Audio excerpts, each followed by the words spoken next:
八尺様。親父の実家は自宅から車で2時間弱くらいのところにある。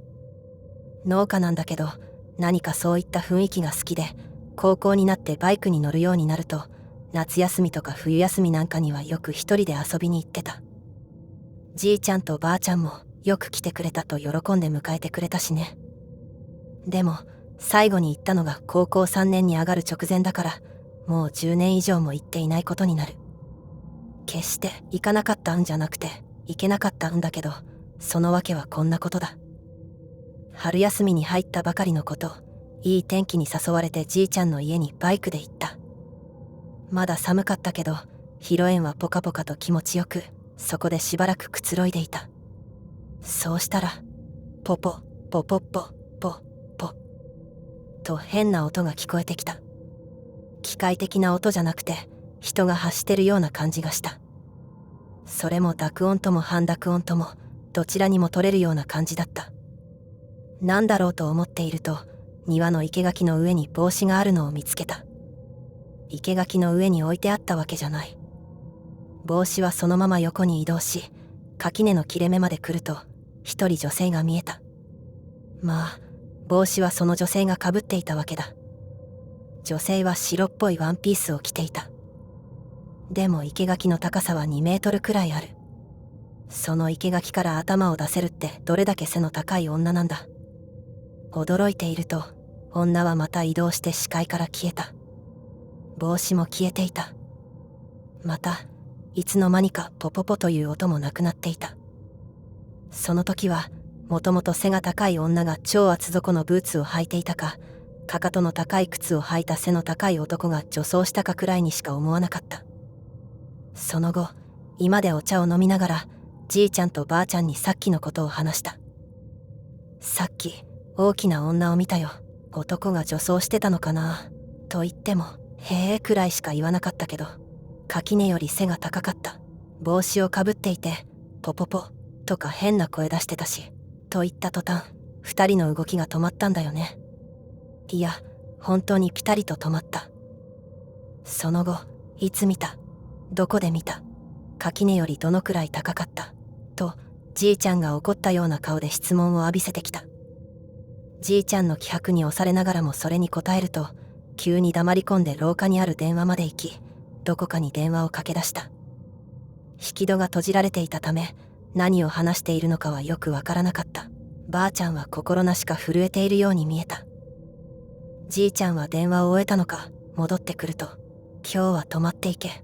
いや、今日は返すわけにはいかなくなったと言った。何かとんでもなく悪いことをしてしまったんだろうか。と必死に考えたが、何も思い当たらない。あの女だって自分から見に行ったわけじゃなく、あちらから現れたわけだし。そして、ばあさん、あと頼む。俺は K さんを迎えに行ってくる。と言い残し、軽トラックでどこかに出かけて行った。ばあちゃんに恐る恐る尋ねてみると、八尺様に見入られてしまったようだよ。じいちゃんが何とかしてくれる。何にも心配しなくていいから、と震えた声で言った。それからばあちゃんは、じいちゃんが戻ってくるまでぽつりぽつりと話してくれた。この辺りには八尺様という厄介なものがいる。八尺様は大きな女の姿をしている。名前の通り八尺ほどの背丈があり、ボボボボと男のような声で変な笑い方をする。人によって、喪服を着た若い女だったり、留め袖の老婆だったり、野良着姿のどしまだったりと見え方が違うが、女性で異常に背が高いことと頭に何か乗せていること、それに気味悪い笑い声は共通している。昔、旅人についてきたという噂もあるが、定かではない。この地区、今は丸市の一部であるが、昔は罰村、今でいう大字にあたる区分に地蔵によって封印されていて、よそへは行くことがない。八尺様に見入られると、数日のうちに取り殺されてしまう。最後に八尺様の被害が出たのは15年ほど前。これは後から聞いたことではあるが、地蔵によって封印されているというのは、八尺様がよそへ移動できる道というのは理由はわからないが限られていて、その道の村境に地蔵を祀ったそうだ。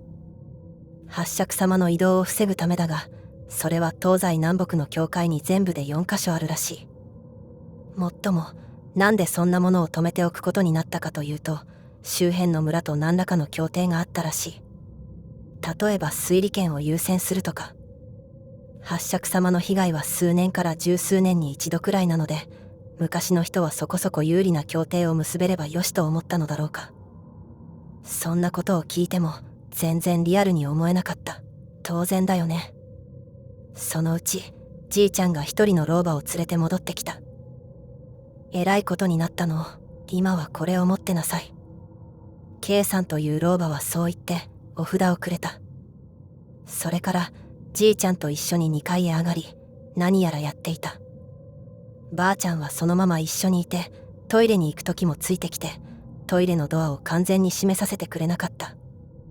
ここに来て初めて、なんだかやばいんじゃと思うようになってきた。しばらくして2階に上がらされ、一室に入れられた。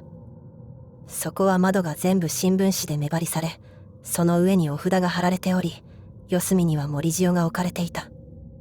また木でできた箱状のものがあり、祭壇などと呼べるものではない。その上に小さな仏像が乗っていた。あとどこから持ってきたのかお丸が2つも用意されていた。これで用を済ませろってことか。もうすぐ日が暮れる。いいか、明日の朝までここから出てはいかん。俺もばあさんもな、お前を呼ぶこともなければお前に話しかけることもない。そうだな、明日朝の7時になるまでは絶対ここから出るな。7時になったらお前から出ろ。家には連絡しておく。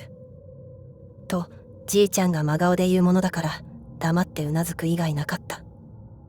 今言われたことはよく守りなさい。お札も肌身離さずな。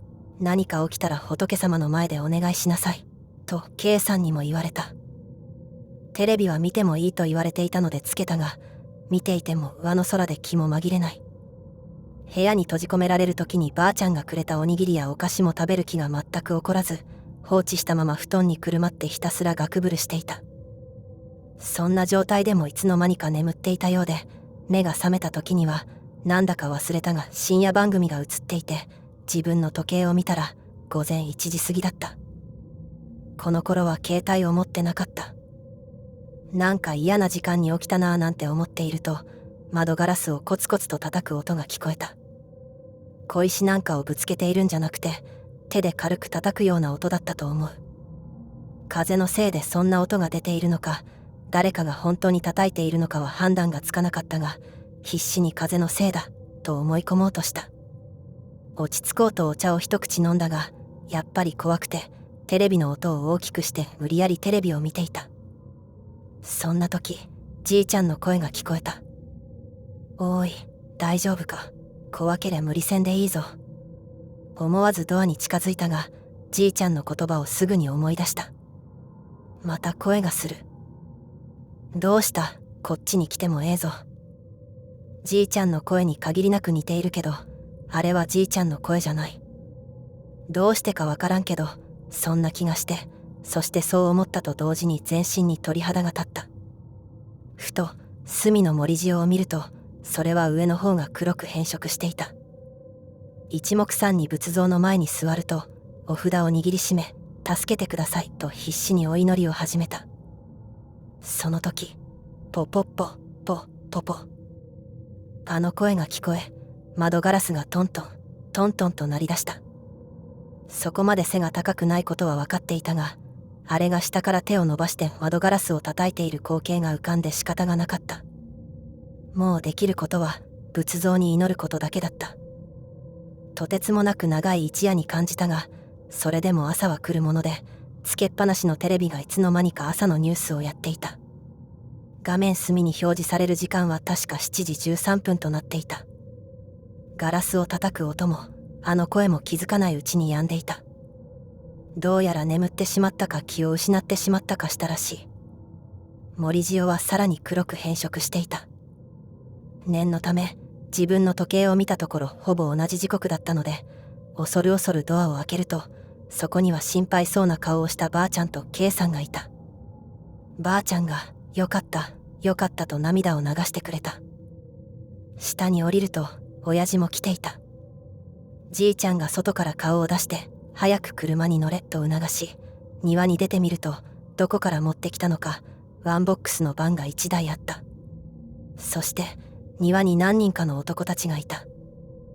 ワンボックスは9人乗りで、中列の真ん中に座らされ、助手席に K さんが座り、庭にいた男たちもすべて乗り込んだ。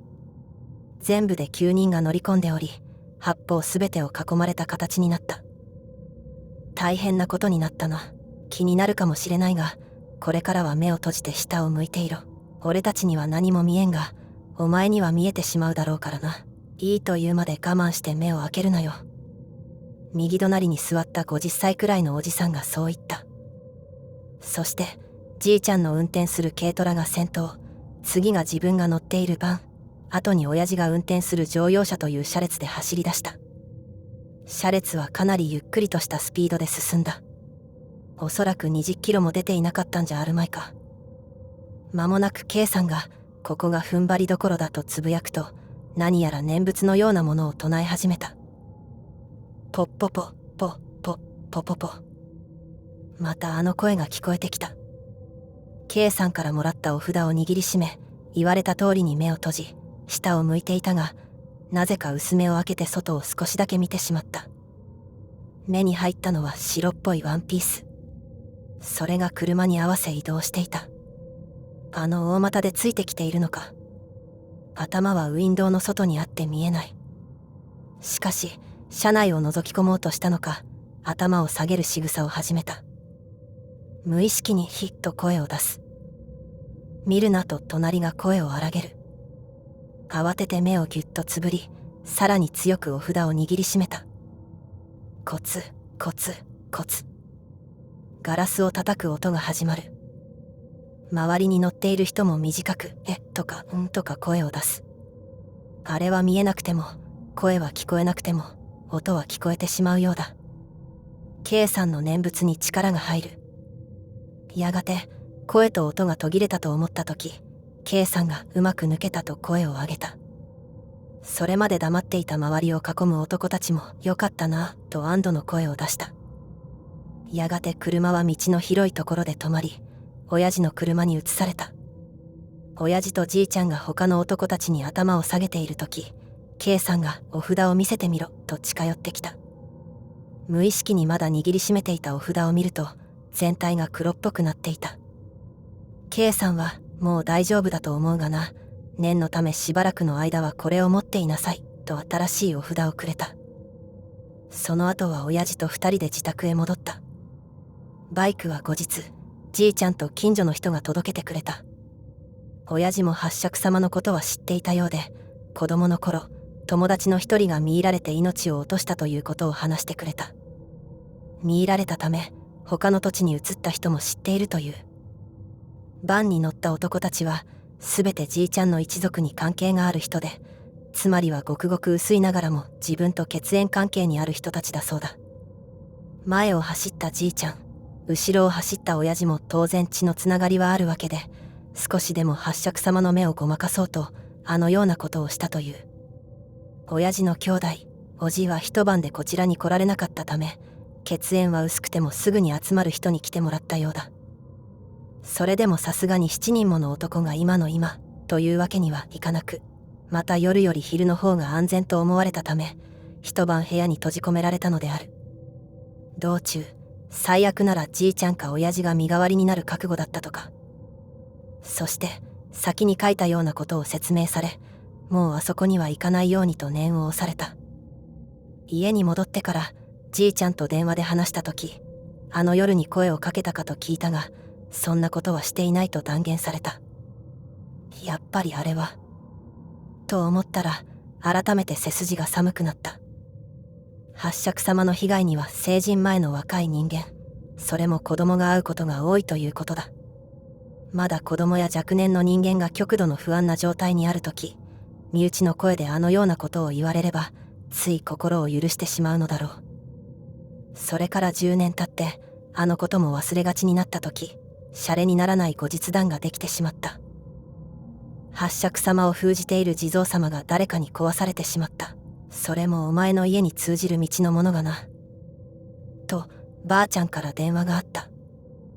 じいちゃんは2年前に亡くなっていて、当然ながら葬式にも行かせてもらえなかった。じいちゃんも起き上がれなくなってからは絶対来させるなと言っていたという。今となっては迷信だろうと自分に言い聞かせつつも、かなり心配な自分がいる。ポポポというあの声が聞こえてきたらと思うと